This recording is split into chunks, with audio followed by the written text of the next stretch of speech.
2024 жылы биткоиннің бағасы $100,000 жоғары өсім көрсетті. Дәл осы уақытта әлем бойынша миллиондаған мұсылмандар, мен де осы биткоинді сатып алып байитын бедім деген ойда болса, дәл қазір биткоин жалпы криптовалюта нарығымен сауда-саттық жасау халал ма, соны ашып көрсететін боламын.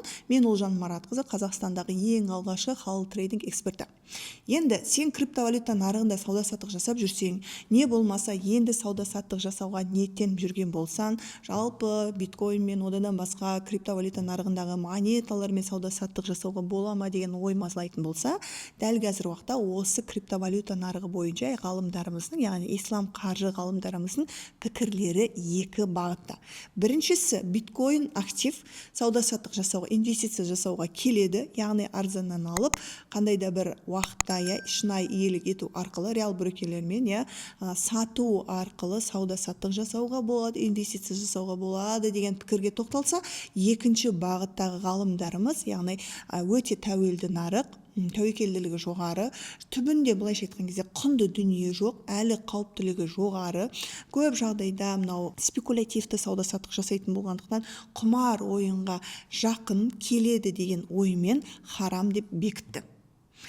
Былайша айтқан кезде біздің Қазақстан діни басқармасы дәл қазіргі уақытта криптовалюта нарығымен, биткоинмен, оның ішіндегі бірнеше монеталармен сауда-саттық жасауды адал деп тұрған жоқ, яғни харам деп тұр. Неге? Оған бірнеше факторлар бар, яғни бұл биткоиннің түбінде жаңағы айтып кеткендей құнды дүние емес, монеталар болғандықтан және де мемлекеттің қарамағына, яғни резервке алынбағандықтан қауіптілігі өте жоғары, кез келген уақытта жоқ болып кетеді.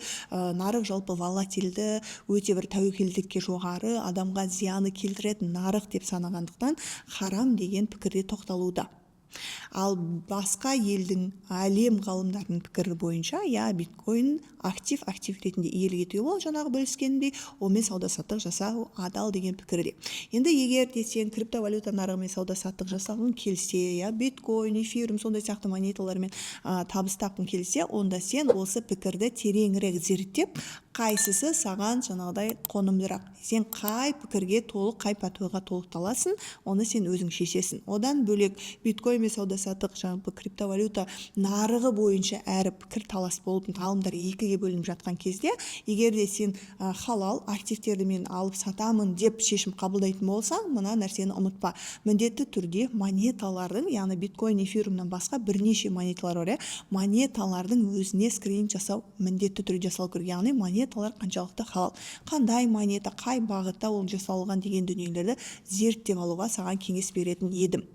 Енді дәл қазіргі уақытта не үшін криптовалюта нарығы жаңағыдай біздің діни басқарма бойынша халал емес, яғни әлі де рұқсат жоқ, себебі жаңағы айтқандай ол жерде тәуекелдігі өте жоғары. Мен осы нарықта жүрген трейдер-инвестор ретінде айтатын едім, криптовалюта нарығы новичоктарға арналмаған нарық. Жаңағы айтып кеткенімдей тәуекелдігі өте жоғары, өте волатильді, былайша айтқан кезде тұрақсыз нарықтардың қатарына келеді деп айтсақ болады, сондықтан новичоктар мүлдем жоламаға жақсырақ болады. Егер сіз осы биржа әлемінен, бізде 4 биржа бар, сол 4 биржаның ішінде біздің шариғатымыз рұқсат берген қор нарықпен қауіпсіз түрде айналысу жолдарын таңдасаңыз болады. Егер сіз осы биржаға инвестиция жасаймын, ақша табамын десеңіз, сіз үшін ең қауіпсіз биржа ол жаңағы құнды қағаздар нарығы болады. Жалпы біздің пәтуа бөлім, егер де Қазақстан биткоинді резервке алып бастайтын болса, қауіпсіз актив түріне енетін болса, пәтуамыз өзгеру мүмкін ба? Әбден өзгеру мүмкін. Егер де кейбір адамдардың пікірі бойынша, биткоин ол әлемдік жаңағыдай инновация, қаржы әлемдік инновация, яғни алдағы уақытта бүкіл сатып алу, сату процестерін сол биткоин арқылы жасауға болады. Неге біздің Қазақстан әлі де рұқсат бермей жатыр? Ол деген қазіргі уақытта Еуропада, басқа мысалы араб елдерінде, Дубайда деген сияқты биткоинмен сауда-саттық жасауға болады ғой деген пікірде болсаңыз, біздің мемлекет оны резервке алып, оны қауіпсіз активке айналдыратын болса, онда мүмкін біздің діни басқарманың пікірі өзгеру әбден мүмкін. Дәл қазіргі уақытта біздің мемлекет криптовалютаны резервке алу жобасын қолға алып қарастырып жатыр, және де алтын мен валюта жаңағыдай қорларынан 350 миллион долларды крипто жаңағыдай жобасына құю және де ол жерлерде нақты биткоинді сатып алу деп қарастырылмаған. Биткоин криптовалюта нарығындағы мүмкін ETF-тарды алу деген дүниені қолға алуда. Егер де біздің Қазақстан осы бір дүниелерді қолға алып, криптовалюта нарығы жалпы резервке алынған бағыт болып қарастырылатын болса, мүмкін біздің діни басқарманың жаңағы пәтуасы өзгеруі әбден мүмкін.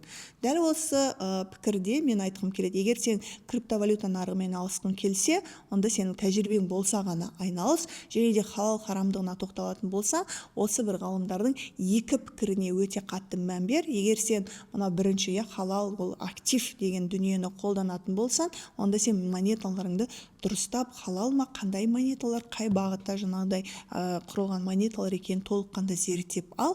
Егер де сен биржаға жалпы трейдинг әлемінде, инвестиция әлемінде қызығып жүрген болсаң, онда сен үшін өте қауіпсіз, тұрақты, жалпы халал харамды толыққанды ажырата алатын, тарихы өте терең, ол қор нарығы, яғни акциялардың құнды қағаздар нарығы болып табылады.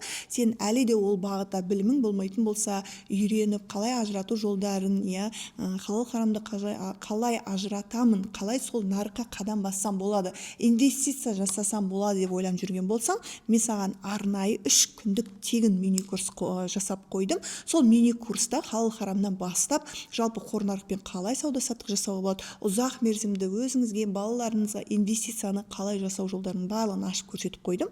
Ол мини-курсқа осы YouTube видеоның астында ссылка арқылы кіріп тегін қатыссаң болады. Саған сәттілік, және де менің каналыма тіркеліп алуды ұмытпа, себебі осы биржа инвестиция бағытында мен саған көптеген ақпараттарды бөлісетін боламын.